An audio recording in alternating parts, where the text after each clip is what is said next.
Hey posers, Grumpy Cheeto's back with a random rant. And today I am weighing in on the current state of TNA's tag teams. Male tag teams and knockout tag teams. I'm going to start off by talking about Beer Money. Beer Money is a phenomenal tag team. I've been watching them. Obviously, they've been together for a while. But it's really funny is that Robert Roode was supposed to be pushed as a heavyweight contender back before he, when he became Robert Roode instead of Bobby Roode when he was in Team Canada. And then, of course, we all know what happened to Chris Harris and James Storm. They had a pretty decent tag team split rivalry. Well, all good things come to an end, and America's Most Wanted was no more. But then they both came right back into the tag team division. So I get the fact that they wanted to be single stars, but then they're right back in tag. And they're one of the best tag teams, I will say that. But what does that say for advancement? Nothing.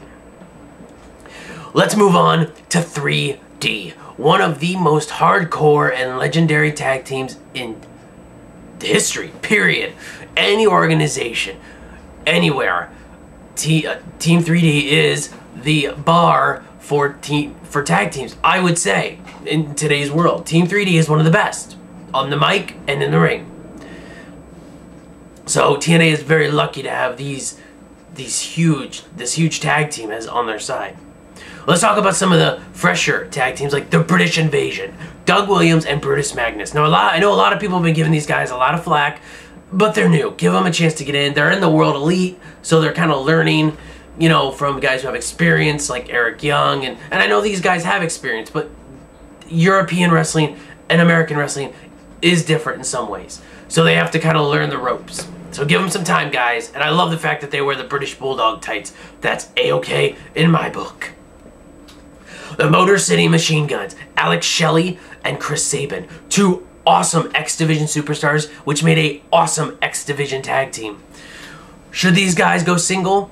Well, they tried. Alex Shelley won the X Division Championship, which fell flat because TNA is not pushing the X Division title well at all. So I think that they should push the Motor City Machine Guns as a tag team and go for the tag team championship, because I think that the Motor City Machine Guns are the next big thing in tag team. And they're Paul London and Brian Kendrick held the titles on SmackDown for like 11 months. Why can't these guys hold the titles for a couple months on TNA? They're phenomenal wrestlers, and they've got them doing crappy side gimmicks right now. Waste of talent. Alright, I'm going to talk about the current TNA Tag Team Champions, well, when I'm recording this video, Steiner and Booker T. Now, granted, these two guys come separately from two of the greatest tag teams of all time, Steiner Brothers and Harlem Heat. Why would you put these old farts together and make a tag team? I don't get it. It makes no sense to me. I mean, yeah, they wanted to give the Main Event Mafia the tag title, so it only made sense. But I mean, then you got Kevin Nash, a part of the Outsiders, one of the best tag teams. It just, I don't know. It kind of shook things up a little bit, but not enough to my liking. A team that I'm hoping will become a tag team, Mick Foley and Abyss, the flannel shirt wearing Flunders. These two guys I think they'll be a great tag team. Hardcore tag team. You can't beat it. Team 3D versus Abyss and Mick Foley is gold waiting to happen. I'm telling you right now. Just like that flannel, man. That's funny. Lethal Consequences is the last male tag team I'm going to talk about. Lethal Consequences, like the Motor City Machine Guns, is a young tag team that needs a push. Lethal and Consequences Creed, they were pushed as X Division, but they're not making it anywhere in the X Division now. It's not pushed, so they go to tag team.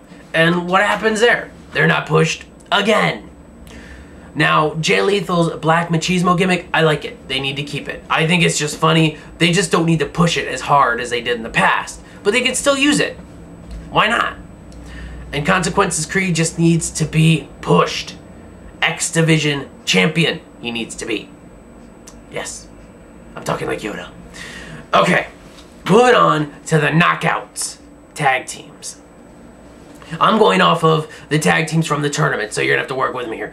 All right, Hemi and Tara. Well, they're just putting two WWE people together to get some, you know, their views and their ratings up. Sharmell and Tracy, bad idea. At least having Sharmell is bad idea anywhere. Saeed and Kong, awesome, good. They've always been a great team. Roxy and Madison Rayne. Okay, first off, this should have been Roxy and ODB. These two bounce off each other awesomely, and they would be a great hardcore knockout tag team. They have the look, they have the feel to them of that. The beautiful people, or as I like to call them, the deported people. We'll see what happens with them now that Angelina Love's gone. Daphne and Alicia Fox, good heel team. I like, Alicia Flash. Oh, sorry, I didn't want to cross over there in WWE. Alicia Flash and Daphne, great. Another tag team that could possibly go hardcore, and they could have hardcore matches. Hamada and Sonjo Bolt. A powerful tag team, but not really sure how it's going to work out. In my opinion, these two would probably be better served as singles competitors. And finally, my picks to win the TNA Knockout Tag Team Championship. Sarita, that one was for you, K-Ross, and Taylor Wilde.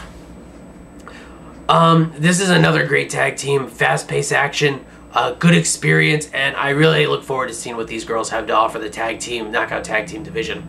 Anyway, this is Grumpy Cheeto saying, please put your comments down in the box, rate and subscribe, of course, in the button. And that's it. I'm Grumpy Cheeto, and I am out.